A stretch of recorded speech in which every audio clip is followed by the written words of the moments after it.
ये कहने से अगर कोई चेत ले तो जान ला फिर लइका कपूत कहवाबे न करे भाई।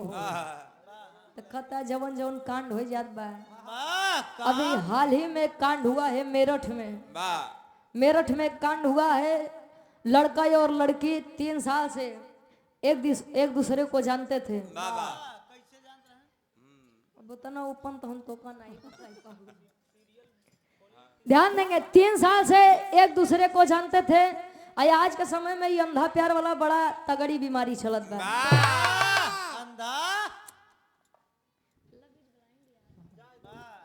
अच्छा, लड़की अपने माँ के साथ बाहर गई थी। आया वह लड़का राजपूत घराने से था। आया और लड़की यही SC ST OBC जा रही थी अपने माँ के साथ। जबरदस्ती लड़की को लेकर जाना चाहता था। लड़की के बचाव में माँ सामने आई और माँ का गला सरेआम बीच चौराहे पर काट करके लड़की को लेकर चला गया।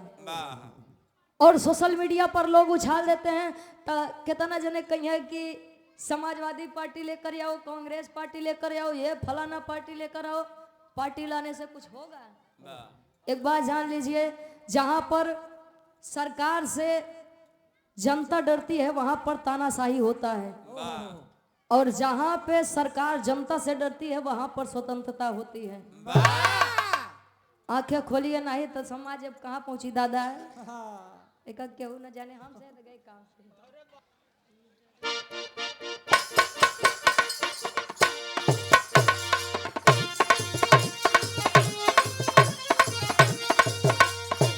क्या बात है वाह।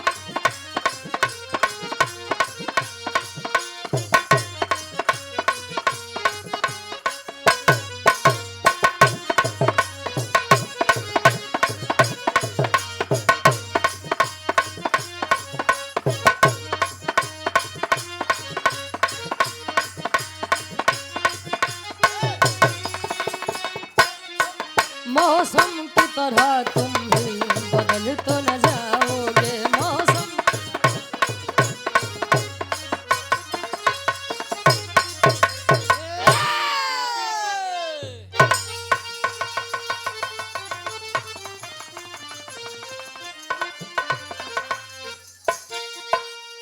अब समरी यार राम रे।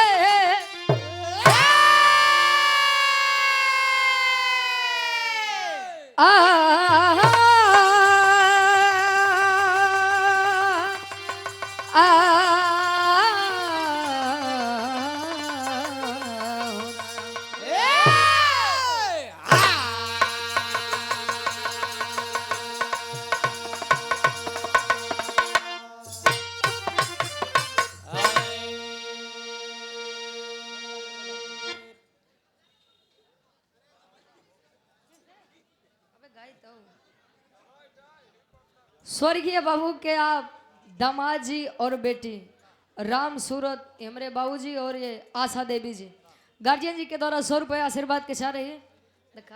गाय दे तब सुनाई देते दान।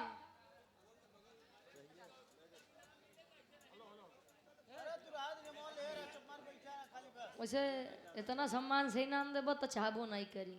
ठीक बा।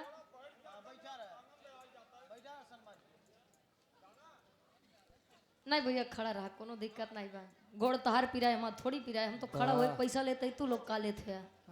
हाँ मन का है तो बैठा, मन का है ना बैठा।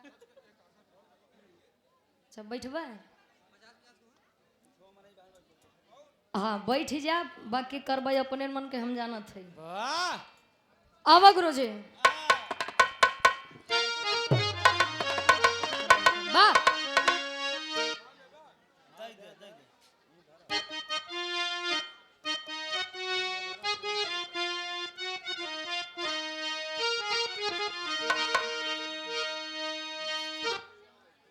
ए बाबूदान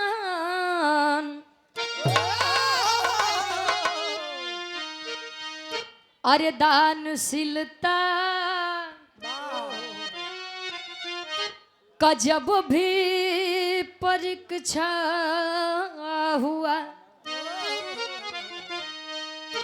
दान का दीप दानी जलाते गए अहिम के परे अपना सर्वस लुटाते अमर नाम जग में कमाते गए जो दान अब तक सुनाना गया ऐसा एक दान अरे दुनिया में पाया गया सृष्टि सामूल देख अरे डगमग हुई जब कि नन्हा शिशु को पकाया गया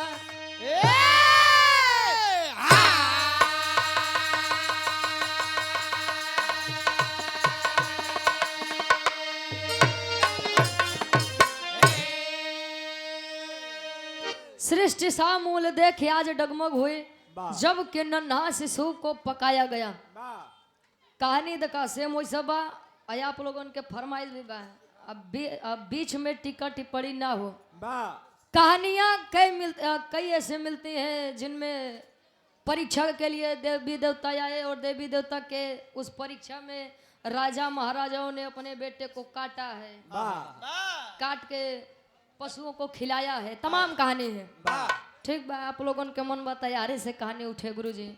बिरहा में बड़ी सुंदर मिजाजी गजल लगत बा कोनो लइका कोनो लइकी से कहे का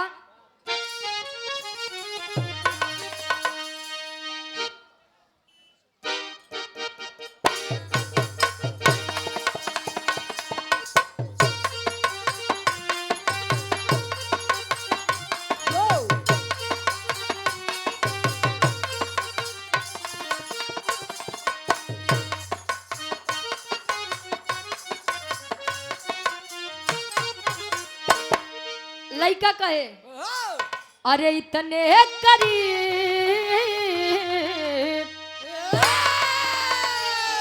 इतने करीब आके दगा दे गए मुझे इतने करीब आके दगा दे गए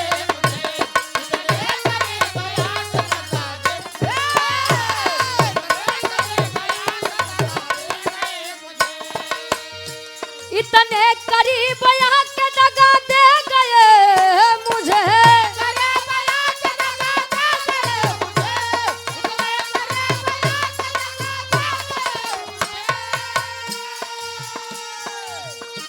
कहे मैं बुझ रही थी खुद ही हवा दे गए मुझे मैं बुझ रही थी खुद ही हवा दे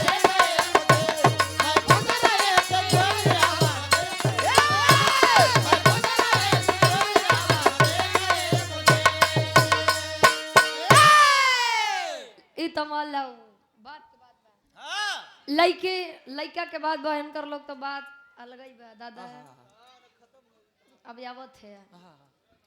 कवि जी भाव में लिखत है भक्त और भगवान के बारे में का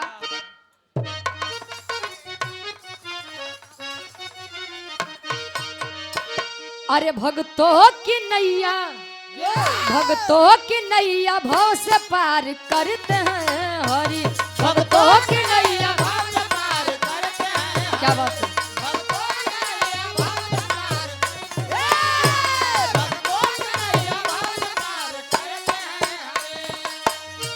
भक्तों की नैया भाव से पार करते हैं हरि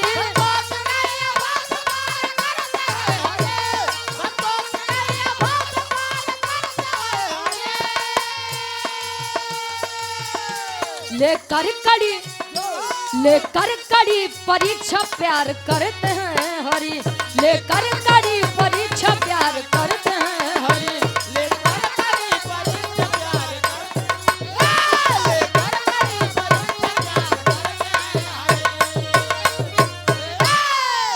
भक्तों की नैया भाव से पार करते हैं हरि, और लेकर कड़ी परीक्षा प्यार करते हैं हरि। भाव है यदि मन में तो भक्त और भगवान का अस्तित्व भी जिंदा है, और जिस दिन इस मन से भाव खत्म, उस दिन से भक्ति और भगवान इस दुनिया से खत्म। विश्वास है, भाव है तो लोग पत्थर में भी भगवान को खोज लिया करते हैं। भाव बात या नीमी में देवी देवता दिखाई जाते हैं। अब भाव नहीं बता, केवल नीम एक पेड़ ही है। कहानी के शुरुआत यारे से कैसे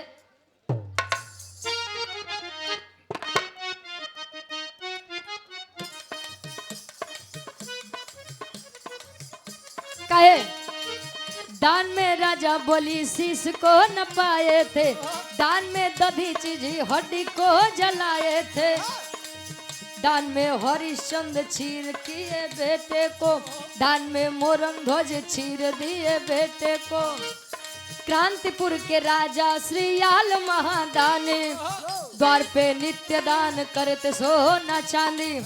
एक दिन नारद मुनि जा रहे डगरिया से, देखते दंग भये चकित भये नजरिया से, तब तुरते राह बदले भूप को यजमाने को, तुरते राह बदले भूप को यजमाने को, कि आयोजन किया है कैलाशपुरी जाने को, आयोजन किया है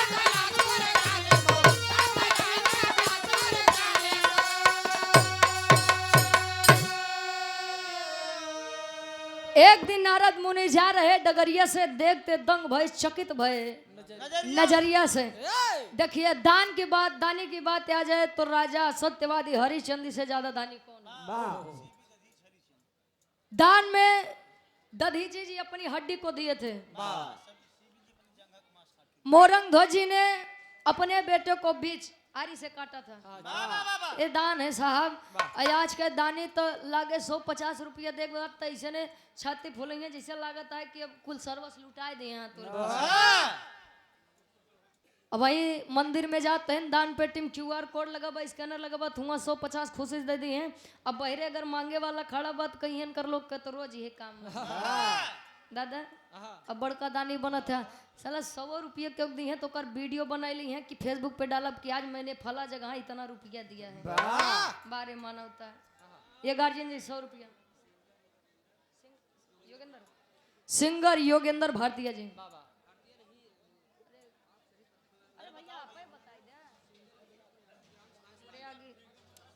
सिंगर योगेंद्र प्रयागी बा तो सिंगर है तो बतावे हम कहे शर्मा थे भाई। आप गायकी के लाइन में चार चांद आपकी आवाज में लगे, आगे बढ़ते रहिए।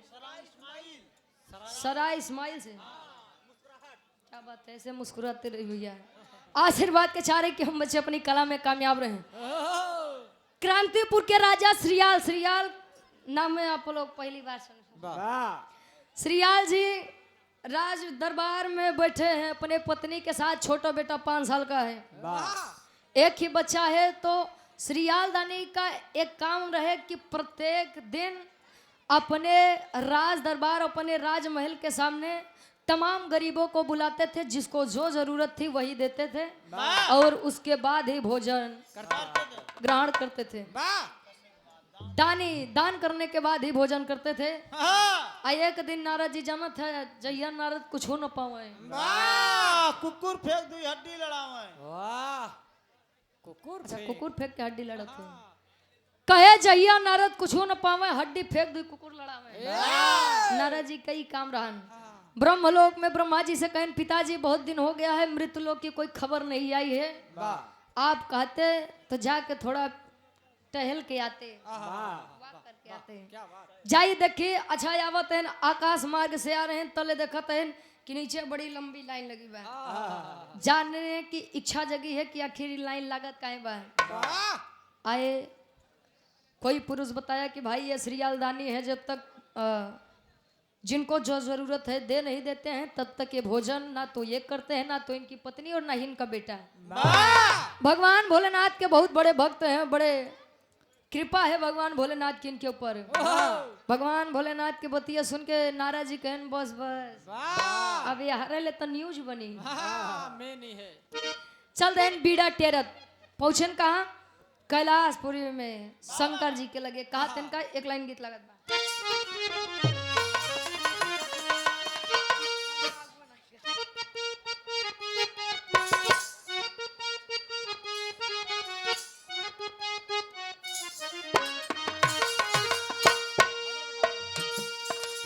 ई मौके के बाद हमारे गुरुजी बजाओ थे बा कल त्योहार बा मकर संक्रांति के जो नए नए शादी भवा बेचारी कुल अपने नहीं हरे गए हुई हैं तो जान ला जैसे हमारे दादा हरेन किनाई जेकर जेकर नई नई शादी भवा दादा वो बड़े दुविधा में हुई है ठीक बात तो ठीक है फोन लगाई के ऊपर दुल्हैया से कहे का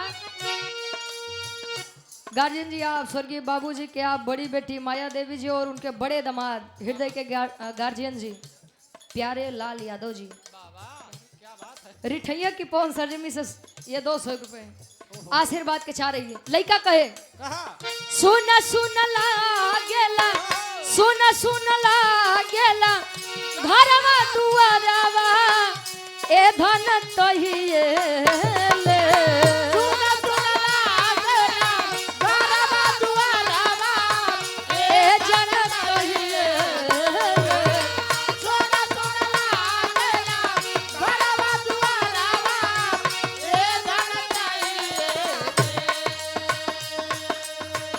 सुन सुन लागेला घरवा दुआरवा ए धन तहिए ले जहिया से गइलू नहीं घरवा हो ए धन तहिए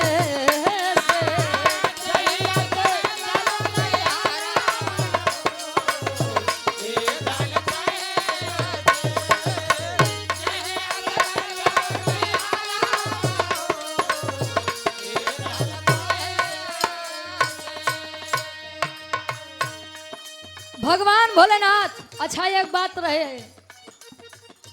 भगवान भोलेनाथ के भक्त जानला हर गांव में 100-200 बाटे भगवान भोलेनाथ नशा पताई करें तो अपने ध्यान में मस्त हो जाए भैया अजय उनकर भक्त बाटे अगर वो नशा पताई करें तो अपन तो सुख चैन लाइन के डूबी है साथे पड़ोसी के लेके डूबी है लगन गरिया भाई पड़ोसी सार कहे जा जीवे न तू ढेर दिन कहे कैलाश पर्वत पे पहुंचत हैं शंकर जी अपने ध्यान में मस्त हैं तले नारद जी हाफत हैं कहन खास का बात बा बड़ा हाफत है आओ कह रे ऐसा न्यूज लेके आई स्वामी ऐसा खबर लेके आई कि सुनबा तो जान ले एकदम मन गदगद हो जाई कौन खबर कहे भोले के सदनिया में भोले के सदनिया में पहुँचे मुनि ज्ञानिया बनिया बोले मधुरी बोले बनिया बोले मधुरी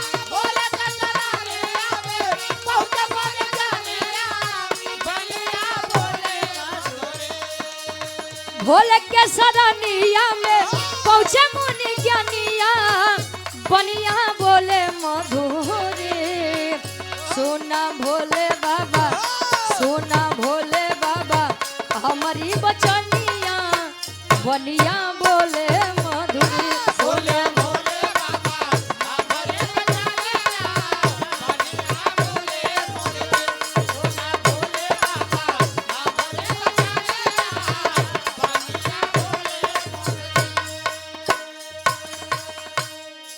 भगवान भोलेनाथ के पास पहुंचा कहे स्वामी मैं मृत लोग गया था कहे तब कहन हुआ ये कैसा भक्त देखे इतना बड़ा भक्त बा कि जले वो प्रजा के कुछ न कुछ दान न दे दे आपके नाम 24 घंटा रटत है हर हर महादेव ओम नमः शिवाय ओम नमः शिवाय जले जाप करत बा और आपके बड़ा बहुत बड़ा भक्त बा भगवान भोलेनाथ कहे न रे हमार भक्त हो तो हमका पता ही हो लगत बसा झूठ बोलता है अच्छा यार भगवान भोलेनाथ नारद जी के कहे नारद जी तैयार हो जाइए काहे बदे कहीं चला चला एक बात तो कुछ कारनामा खेला जाए कौन कारनामा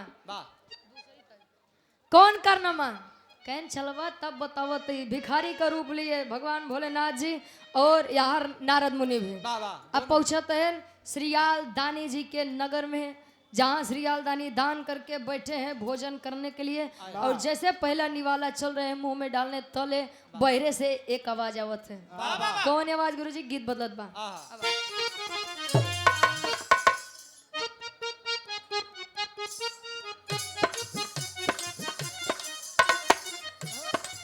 लड़की कहे अब ही बन रमी उमरिया हो क्रिया ले लबालम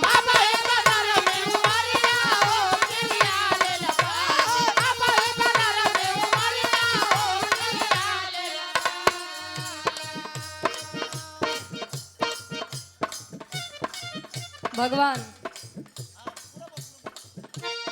भोलेनाथ अच्छा समझे समझे में फेर होते गुरुजी समझला तो ईश्वर और भक्त के बाद बा समझला तो दुल्हा दुल्ही के बाद बा समझला गुरुजी लड़का और लड़की के बाद बा समझे समझे का अपन अपन फेर होते अब ही बन रमी उमरिया हो क्रिया ले लबालम क्या बात है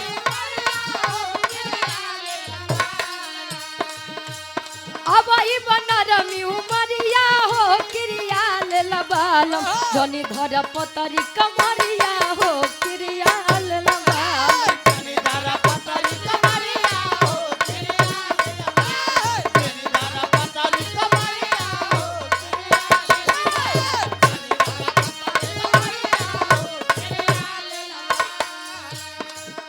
और हृदय के गार्जियन जी आप श्याम बाबू यादव गुरुजी ग्राम इनायत पट्टी की धरती से 100 रुपए देकर सम्मान किया आशीर्वाद के चारे कि हम बच्चे अपनी कला में कामयाब रहे लेकिन भगवान भोलेनाथ नारद जी को लेकर के भिखारी का रूप बनाए तले नारद जी मार फटा पुरान कपड़ा पहने गए कहा स्वामी का ही भिखारी वाला रूप दिया यहाँ कहाँ नारद नारायण नारायण करत रहे वाह कहाँ स्वामी पीछे हम तारा कटोरा थमाए दे कहे चले भोले बन के भिखारी हो राजा के दुआरी चले भोला बन के भिखारी हो राजा के दुआर चले भोला बन के भिखारी हो राजा के दुआर चले भोले बन के भिखारी हो राजा के दुआरी पहुँच के देवे खूब गारी हो राजा के दुआरी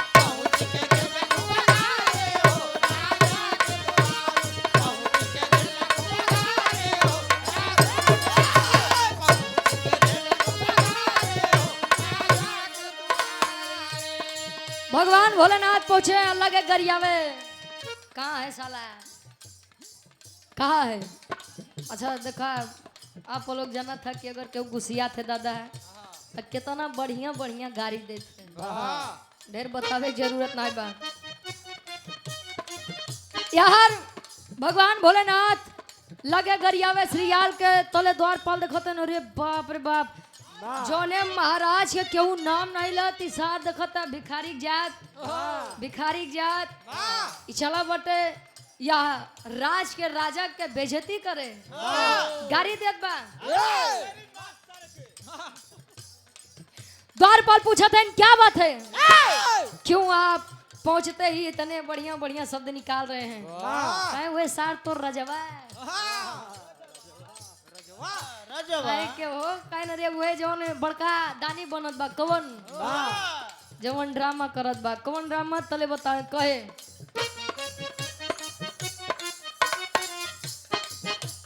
पूछे द्वारपाल से कहाँ है सियलवा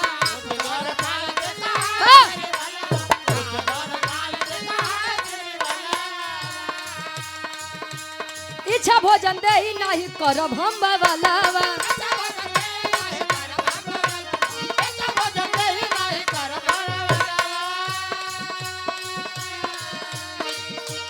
कितना करे जवाब भारी हो राजा के दुआरी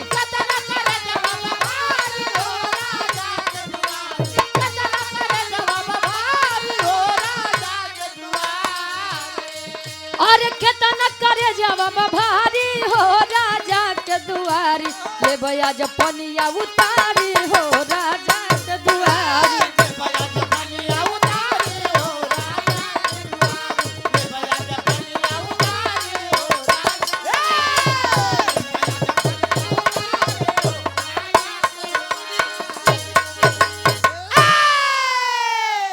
पहुंचा है गाली दे रहा है फिर से और ये अपना म्यूजिक प्रयागराज कि हमार महेंद्र यादव दादा। वाह वाह रे तोहार महेंद्र यादव दादा। हाँ हो मार दादा। 100 रुपए देकर सम्मान के देखा अबे बुढ़ौती उनकर नहीं आई भाई। वाह अबे सालों भर नहीं बाबा इनकर शादी भई। हाँ अबे खाता नहीं खोल पाए बेचारा। पद बड़ा होता है। हमारे गार्जियन जी 100 रुपए देकर सम्मान किया, आशीर्वाद के चारे कि हम बच्चे अपनी कला में कामयाब रहे। आज ये विराज आप लाइव देख रहे हैं, कल अगर यूट्यूब पर सर्च करेंगे अपना म्यूजिक प्रयागराज भैया सर्च कैला, सब्सक्राइब करें उनका चैनल। चलो एक खेत बढ़वाएंगे ए भैया। अच्छा पहुंचे दे रहे हैं गाली तले, द्वारपाल पूछे आपकी दिक्कत क्या है, कहें हम तुझ जैसे तुच्छ इंसान से बात ही नहीं करते। हैं? बड़का भिखारी के जात बनत है, न दिन के पता न रात का पता। तू चला हमको बताओ कि हमरे जैसा तुझ से बात नहीं करता। कहे कि हम तुझसे बात ही नहीं कर रहे हैं, जा अपने राजा को बुला के लेके आ जा। अच्छा या द्वारपाल भगत भगत रे स्वामी ई कवन भिखारी आए बा कि पहुंचते मार मार गरियावत बा के। हा पहला निवाला चल रहे हैं, खाने तले रख के आए बहरे आए, प्रेम से लेकर अंदर आए। अंदर जब आए कहें स्वामी क्या बात है, कोई परेशानी, कहें कुछ मानवता ही करे बा। लेकिन अंदरे से बा बहरे से बा कि अंदरों से बा। ताले कहें देखिए मेरी एक इच्छा है, क्या आप पूरी करेंगे? कहें बिल्कुल करूंगा। मैंने सुना है कि आप बहुत बड़े दानी हैं, तो सुनिए। कहें क्या? कहें कि मुझे मानव का मांस चाहिए। कहन तोले कौने बात के देर बा, बैठा हम वहीं बनवा देते। कहने राजा बड़का दानी ने बना। सुनिए मुझे मांस ऐसा चाहिए जो पवित्र हो। कौन मांस? कहीं देखा तोरे जेल में जौन कैदी होई वो तो साले वैसन पाप करके बैठा है, मैं उनका मांस नहीं खाऊंगा। ठीक है कहन कि मैं आपके किसी सगे संबंधी का भी मांस नहीं खाऊंगा। अब मेहरारू मांस तो हम छूबो नहीं करी। हाथे से 5+1 वाले। अरे यार ज्यादा कहे हम मेहरारू के मांस छूबे ना करी तब के कर लाई के आई। 6 नंबर वाले चाहिए। अरे नहीं यार कहन तक कहन के सुना आपका मांस बड़ा पवित्र है, आप चाहे तो मुझे दे दें, लेकिन एक बात है। कवन बात ही बा कि अगर तू ही न रहबे तो हमार सेवा के करी। कहन तो कहन जहाँ तुम्हारी 5 साल के लइकवा जवन टहरत बा वही के मांस खिया दा, आत्मा तृप्त हो जाई। आशीर्वाद दे के जब साम्राज्य में कभी गरीबी और दुखाली नहीं छाएगी। इतनी बात जब रानी सुनी अपने उस लइकवा के पकड़ के कहीं स्वामी मुझसे ये नहीं होगा, जिस बच्चे को इतनी मिन्नतों के बाद मैंने पाया है मैं अपने उस बच्चे को दान में नहीं दूंगी। अच्छा एक बात है, माई के जिगरा गाई के अब पुतवा के जिगरा कसाई के लिखा गया है कि अमृत के धार के केतनो पियाई एगो माई बिना अब कैसन करे जवा जुड़ाई है भाई। एगो माई बिना माता पिता न होते, हम न होते, आप न होते, या पूरा संसार न होता है। दिखावे का प्यार कम करके माता और पिता को इज्जत देनी चालू कर दीजिए। ईश्वर आपको ना तो प्रयागराज बुलाएगा, ना तो उज्जैन बुलाएगा, ना ही तो हरिद्वार बुलाएगा। माई बाबू के सेवा करबा वह बहुत सफल बात बा। अच्छा यार इतनी बात जब सुना तले राजा अपने उस रानी से कहे कि देख बेटा मेरा भी है, ऐसा नहीं है कि तुझे ही तकलीफ होगी, तकलीफ मुझे भी होगी, लेकिन मैं अपने वचन के कारण, अपने इस पद के कारण मैं मजबूर हूँ। तले करत है काल एक लाइन गीत लगत बा गुरुजी। अब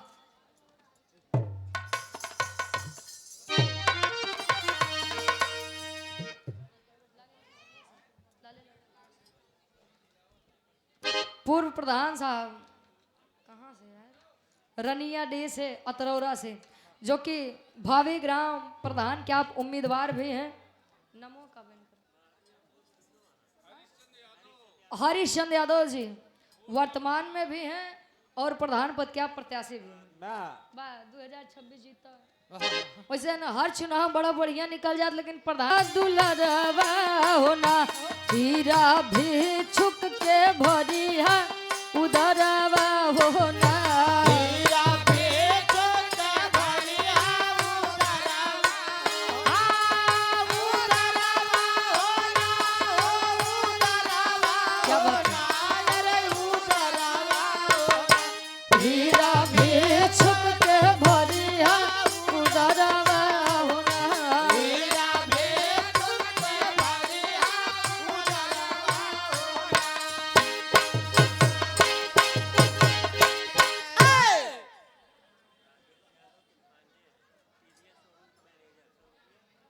राकेश कुमार यादव के आप भांजे हैं। क्या नाम होगा? कहाँ गए चाचा? हमारे गार्जियन जी टीवीएस शोरूम मैनेजर है हमारे गार्जियन जी। अच्छा कुलदीप यादव बड़े भैया 100 रुपए देकर सम्मान किए और ये 100 रुपए। संतोष यादव बड़े बाबूजी भैया आप लोग अच्छा सामने आ जाए। देखा था कुर्सी बदे झगड़ा होत बा तू लोग छोड़ के खड़ा है। अब बैठ जा प्रेम से बैठ जा। आधा 1 घंटा जोन भी चली सहयोग कैला बैठ जाए। अब बैठ जा। हमारे गार्जियन जी 100 रुपए देकर सम्मान किए और इस भाव का सम्मान करते हुए गुरुजी आप श्याम बाबू यादव मास्टर जी ग्राम इनायत पट्टी से 100 रुपए और ये आप समाज सेवी श्री उमा शंकर यादव जी रनियाडी से आप भावी प्रधान प्रत्याशी हैं ग्राम सभा अतरौरा से 100 रुपए। भैया बैठ जाइए हाथ जोड़ के निवेदन है। अब ऐसी बड़ा कोनो हथियारे नहीं बा जवन बाबू कुल घरे बा। अब बैठ जा।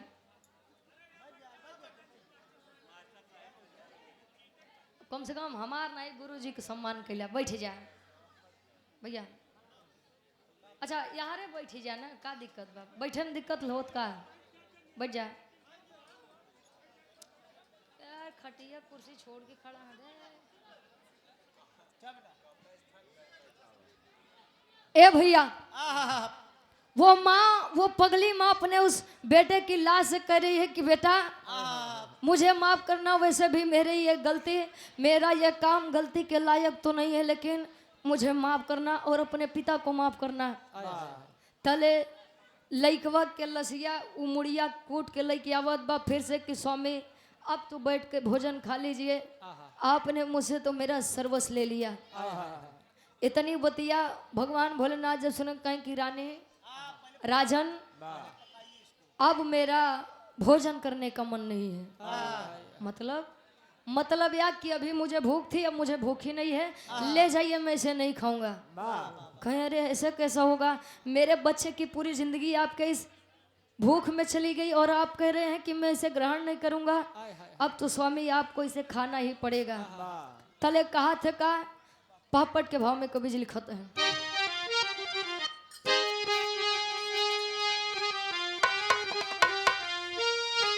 अरे कूट कूट के खोपड़ी खूब अब पकाई हंस के माई हो।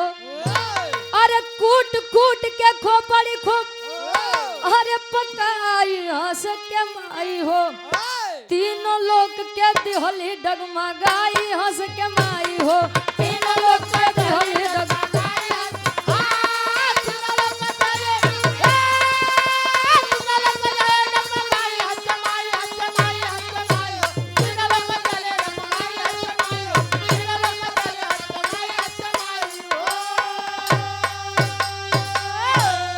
अरे चलो महात्मा भोजन कर लो। बोली शीश झुकाई हो ममता के दे ठोकर भोली भिक्षुक से हरसाई हो। अरे सहसा भिक्षुक फिर गया गुस्सियाई हंस के माई हो। तखता के पूछे पकड़ चरण लपटाई हंस के माई हो। कहे कि मेरा भोजन करने का मन नहीं है। राजा रानी सहम गए फिर से मेरी रानी से तो कोई गलती नहीं। आए हाय पकड़ के चरण बैठे हैं कि स्वामी अब मेरी पत्नी से क्या गलती हुई। गलती कुछ नहीं है बस मेरा मन ही नहीं है आप इसे ले जाइए। रोवत बिलखत राजा और रानी बैठे हैं। तले भगवान भोलेनाथ जब अपने असली रूप में आए राजा रानी कोई या चिंता नहीं है या दुख नहीं है कि मैंने अपने बच्चे को खो दिया नहीं। कम से कम उनकी इस परीक्षा को लेने साक्षात भगवान भोलेनाथ दरवाजे पर आए थे। भगवान भोलेनाथ कहे वाह बेटा जैसा मैंने तेरा नाम सुना था वैसा ही तेरा काम है। देख मैंने तेरी परीक्षा ली और मैं तेरे इस परीक्षा से अति प्रसन्न हूँ। बोल तुझे क्या चाहिए। राजा रानी कुछ नहीं बोलते हैं। तले भगवान भोलेनाथ और नारद जी एक बात कहें क्या कहें खड़ी के भाव में कभी जी लिखते हैं।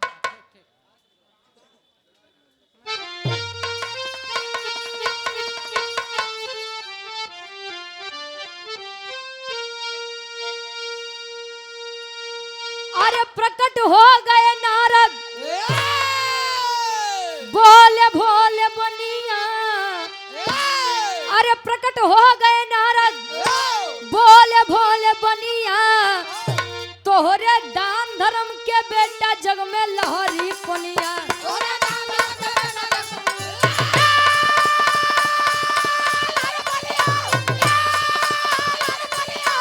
क्या बात है?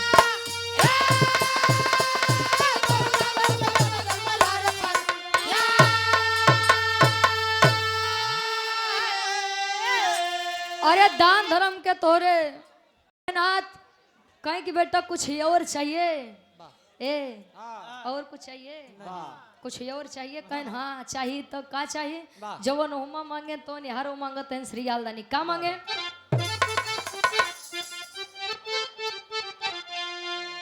आलोक यादव बड़े भैया इनायत पट्टी से 100 रुपए देकर सम्मान किए।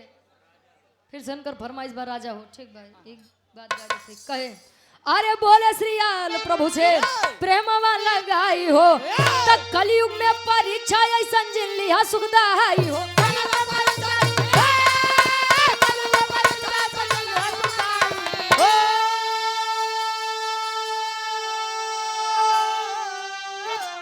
अरे कहन बिहारी हो ही नहीं अब धर्म के हनिया तो तोहरे दान धर्म के बेटा जग में लहरी पनी।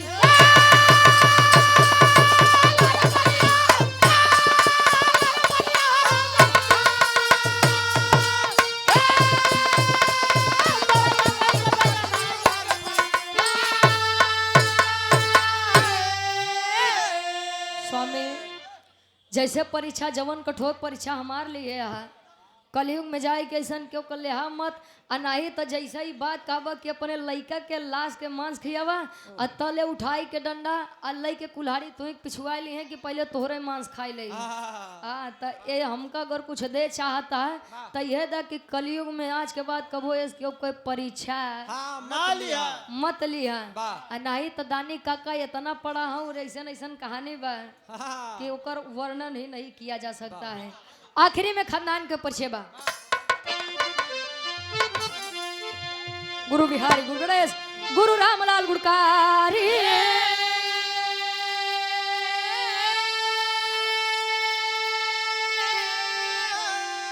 कवि चंद्रिका राज नारायण कोई है जगत में दानी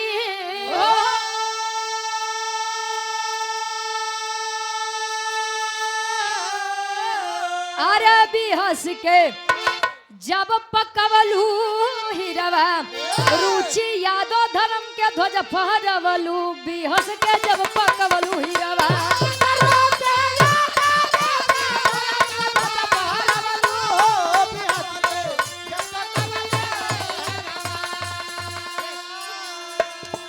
देख तेरे संसार की हालत देख तेरे संसार की हालत क्या हो गई भगवान कितना बदल गया इंसान कितना बदल गया इंसान